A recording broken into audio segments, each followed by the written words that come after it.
आज हम जदयू में अभी आक्रोश है, बिहार के जदयू में आक्रोश है, क्योंकि इनके पार्टी का मणिपुर में 5 विधायक को भाजपा ने शामिल कर लिया। इसके पहले भी हिमाचल प्रदेश में 5-6 विधायक को शामिल कर लिया गया था। आज जदयू की सत्ता पार्टी में भारी बवाल है। भाजपा पर एक से एक आरोप लगा, हमारी पार्टी को तोड़ दिया गया, हमारा ये नैतिकता का कोई, ये भाजपा, क्योंकि हमारा मिशन है 24 में हम रहे न रहे, लेकिन 14 वाले 24 में नहीं जाएंगे। अब ये बात बहुत अच्छी बात है, बहुत कड़वा बात है। हमारी पार्टी को तोड़ दिया गया, यह बात तो हुआ, ये तो सभी देखा, लेकिन ये बताने का प्रयास कीजिए, जब मुकेश सहनी जी का पार्टी को तोड़ करके भाजपा में विलय हो गया, तो भाजपा बिहार विधानसभा में सबसे बड़ी पार्टी बन गई। तो उसको छोटा करने के लिए MIM के ओवैसी उद्दीन पार्टी का 55 सदस्यों को राजद में विलय करवाया गया। राजद तो अभी सत्ता में नहीं था, सत्ता पक्ष ही कुछ कर सकता है, तो ये कैसे हो गया? क्योंकि गठबंधन और नया राजनीतिक विक्रम को तो लोगों ने, बिहार के लोगों ने देखा, पूरे भारत के लोगों ने ईद पर, रमज़ान पर कैसे कैसे गठबंधन बन रहा था, कैसे लालू प्रसाद यादव जी के आवास पर जाते थे, लोगों ने तो देखा था। उसके बाद पार्टी विलय हो गया, राजद में हो गया विलय ओवैसी के पार्टी का। तो आपने दूसरे के कोई कांग्रेस पार्टी के ही अशोक चौधरी जी सब हैं, ये पूर्व मंत्री बड़े कांग्रेसी नेता के बेटे हैं, प्रदेश अध्यक्ष। आपने सभी पार्टी को तोड़ मरोड़ कर, और आपने तो बिहार विधानसभा के चुनाव के समय आपको सभा करने का नहीं जाता था, आप प्रधानमंत्री के पीछे बैठ करके सभा में रहते थे, और आपने कहा था कि हम ये मेरा जीवन का अंतिम चुनाव है, मेरा जीवन का ये अंतिम चुनाव है। फिर भी बिहार की जनता ने आपको सम्मान नहीं दिया और तीसरी चौथी पार्टी बना कर रख दिया, और अब आप भारत के प्रधानमंत्री को उम्मीदवार हो गए, भारत के प्रधानमंत्री को उम्मीदवार आप हो गए। 14 में भी हुए थे, वशिष्ठ नारायण सिंह, केसी त्यागी, कौन कौन लोग, बहुत सारे लोग कहते थे नरेंद्र मोदी से बेहतर उम्मीदवार हैं नीतीश कुमार, वशिष्ठ नारायण सिंह, सारे के सारे लोग जदयू के कहते थे। और मकबन साहबू के पदवा बना था, वह कहते थे नहीं, प्रधानमंत्री का मटेरियल नहीं है, वो कहते थे। फिर उनको पदवा बनाया गया, तो आप कह दीजिए। हाँ, 14 में रामचरितमानस में एक पंक्ति है, हित अनहित पशु पक्षी पहचाना। रामचरितमानस में एक पंक्ति है, हित अनहित पशु पक्षी पहचाना। यह बात मंथरा ने केकई से कहा था, ये बात मंथरा ने केकई से कहा था कि कौशल्या का पुत्र राम का राज्याभिषेक हो रहा है, तुम्हारा पुत्र तो वहाँ है, नैहर में है। ये तो राजा ने साजिश करके तुम्हारे पुत्र को कोई राज तिलक, राम के राज तिलक में कोई व्यवधान नहीं हो, इसके लिए भेज दिया गया है। तुम कैसी हो? पशु पक्षी भी अपना हित अनहित पहचानता है, तुम कैसी नारी हो? तुम्हारा अनहित तो हमको देखा नहीं जाता है। ये बात मंथरा ने केकई से कहा था। आप जदयू के सभी लोगों से मेरा अपील है, 14 में जो चुनाव हार गए थे आप, 19 में कैसे जीत गए? कैसे कैसे 14 में आपका 2 लोकसभा का सीट जीता था, और भाजपा के सुशील मोदी जी और भाजपा के बड़े नेता लोगों को आपने बरगला करके केंद्रीय नेतृत्व पर दबाव बना करके, बड़ा क्या होता है, छोटा क्या होता है, बड़ा भाई क्या होता है, छोटा भाई क्या होता है, हमको आधा आधी हिस्सा चाहिए, समान हिस्सा चाहिए। 40 सीटें लोकसभा का है बिहार में, 17 बांट लिए, 6 पर लोजपा गया, 17 पर और 16 पर आप जीत गया, 16 वजह से जीते। हमको 4 नहीं, 5 नहीं, 8 मंत्री चाहिए, 4 चाहिए, 4 से कम नहीं लेंगे। फिर वो हो गया, जब बिहार विधानसभा का चुनाव हुआ, आपको सभा करने के लिए नहीं दिया जा रहा था। आप प्रधानमंत्री के पीछे बैठ कर सभा करते थे और आपने घोषणा किया था मेरे जीवन का अंतिम चुनाव है, मेरे जीवन का ये अंतिम चुनाव है।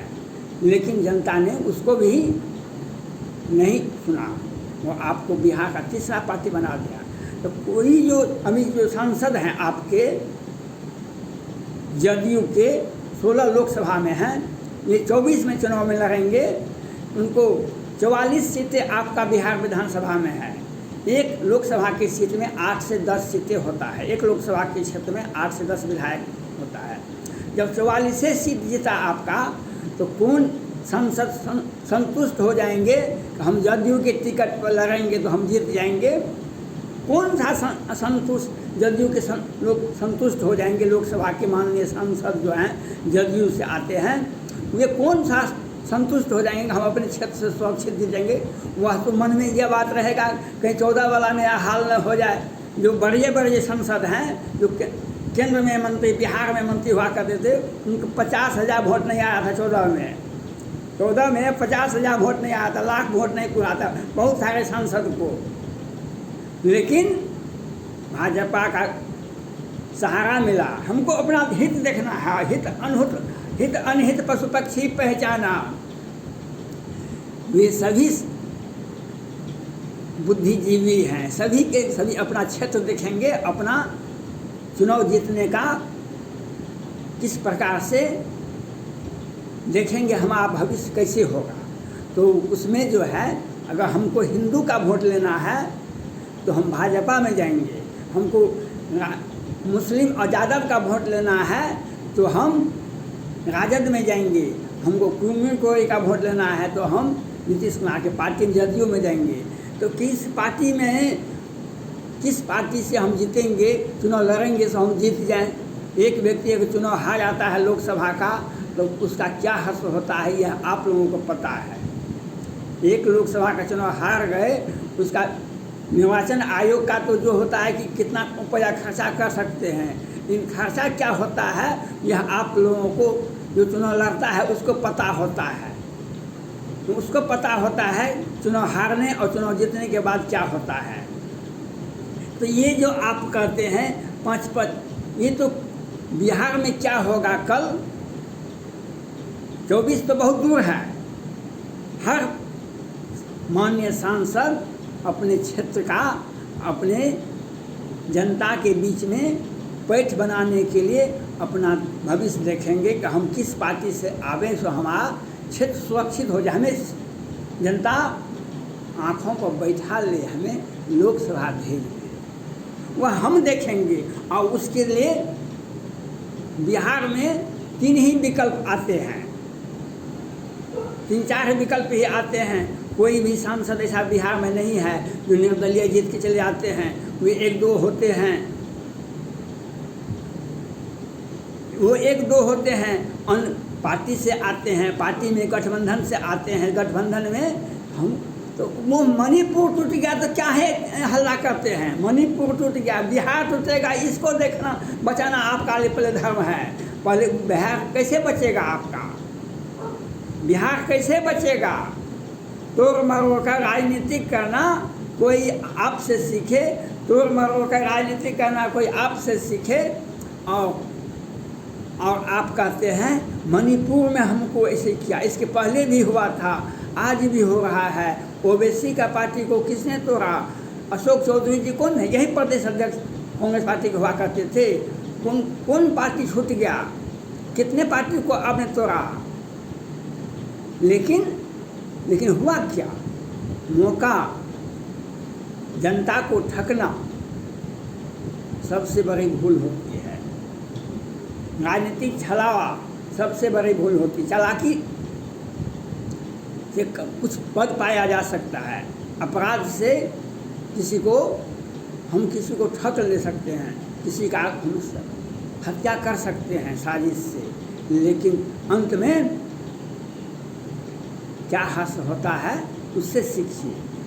आप राजनीति छलावा है, आप राजनीतिक प्रतिद्वंद्विता आपने अपने विरोधियों को किस प्रकार से आपने बर्बाद किया, बिहार की जनता देख रही है। कोई भी मरा नहीं है, सबके सब जिंदा हैं। और आप कितनों भी कुछ कर लीजिए, तो राजनीतिक के साथ साथ व्यक्तिगत, पारिवारिक और दाम्पत्य और सामाजिक आप सभी में ठके जाएंगे। क्योंकि राजनीतिक एक पवित्र राजनीति होनी चाहिए। राजनीति में साजिश नहीं होती है, राजनीति में हत्या नहीं होती है। राजनीति एक पवित्र धर्म है जैसा है, लेकिन आपने राजनीति को एक व्यवसाय बना दिया, राजनीति को एक हत्या का, एक साजिशन अपराध का एक अड्डा मुद्दा बना दिया, जो देखा जाता है।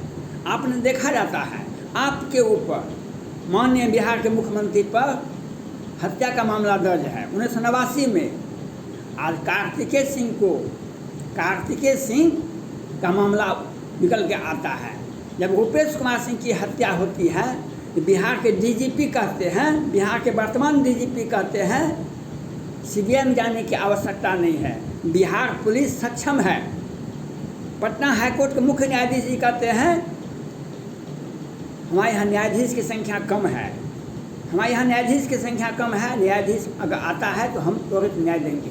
लेकिन 30 याचिकाएँ पटना हाईकोर्ट में लंबित है चुनाव में मतगणना में हेरा फेरी का, उसकी सुनवाई कौन? आज 35-36 न्यायाधीश है पटना हाईकोर्ट में।